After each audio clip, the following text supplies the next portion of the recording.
The feud between Donald Trump and Jimmy Kimmel is heating up after the late-night host blasted the president with foul language during his guest appearance on The Late Show with Stephen Colbert. I mean, that son of a bitch, you know, is really unbelievable. Mr. Son of a bitch. I mean, Mr. Son of a bitch. His royal...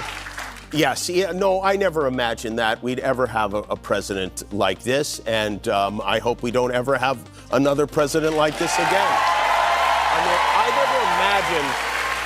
I never even imagined there would ever be a situation in which the president of our country was celebrating hundreds of Americans losing their jobs. There's somebody who took pleasure in that. That, to me, is the absolute opposite of what a leader of this country is supposed to be. Online commentators blasted the appearance with this person saying, "Who's going to tell him? Disney cancelled him, not the US government." And this person agreed, saying, "I hope we don't have another president like this," said the two men, stoking the flames that show why we need a president like this. And this wasn't the first time Kimmel took a dig at Trump. Just days ago, in his opening monologue following his suspension from his show, the TV host mocked the president, escalating the feud. I did hear from one very special friend. Moments after we taped our show last night, the Mad Red Hatter wrote, "I can't believe ABC fake news gave Jimmy Kimmel his job back."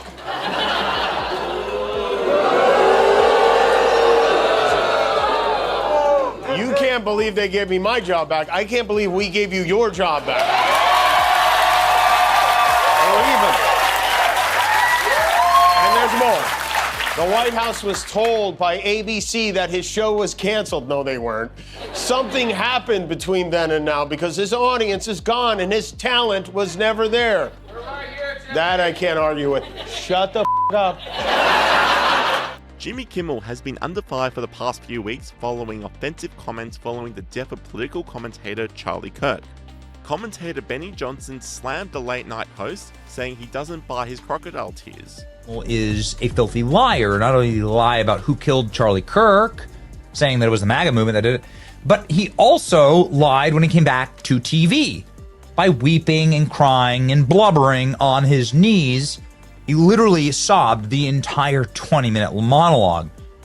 Now, beyond just this being a bad look for you as a man, this is a bad look when you take the totality of what Jimmy Kimmel has said and done on this topic. When Charlie Kirk was first shot, killed, his wife widowed, and his children orphaned without their father, Jimmy Kimmel didn't cry. Jimmy Kimmel had no tears for that.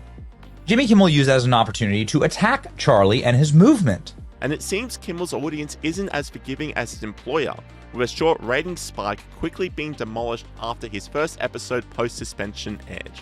Sky News commentator Megyn Kelly agreed, predicting the show will be cancelled following dismissal ratings. To Jimmy Kimmel, we kind of feed the beast here, but I do need to note that while we were waxing lyrical last week about what he would or wouldn't do upon his return, okay, 6 million people watched it, a lot more people on the internet, but that's always the way it is.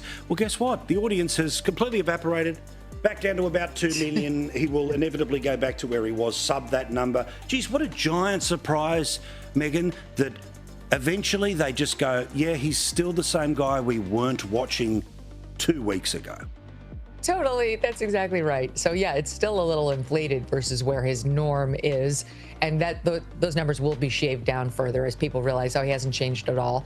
But you look at the lineup for these shows, his and Colbert's, it's all Democrat politicians now, Paul. It's all Democrat politicians. They want us to get excited about booking Adam Schiff or Democrat journalists like Jake Tapper. Like, who wants to watch these people on late night TV? You know, back in the day when these things were actually shows people wanted to watch, you might see Tom Cruise. You know, you might see an actual star who didn't make himself all that readily available. And there was also a requirement that there be some level of clever wit delivered by the guest. Like, not just any nincompoop could get booked on these shows. Had to be somebody who had something to say and could say it rather cleverly. Now it's just, do you hate Trump? Welcome to Kimmel. Welcome to Colbert. I mean, who's booked on Kimmel this week? I think Colbert is making an appearance. So now it's totally inbred, right? The left, who hates the left, getting booked on the other left's show. And they wonder why half of America does not have any interest in them. It's not even like We hate them. We just have absolutely no interest in them. And so, yeah, Jimmy Kimmel's numbers have already fallen precipitously from where they were that first night, which was just like a curiosity thing. And they will continue to fall, and his show will be canceled. It's not a question of if, it's just a question of when.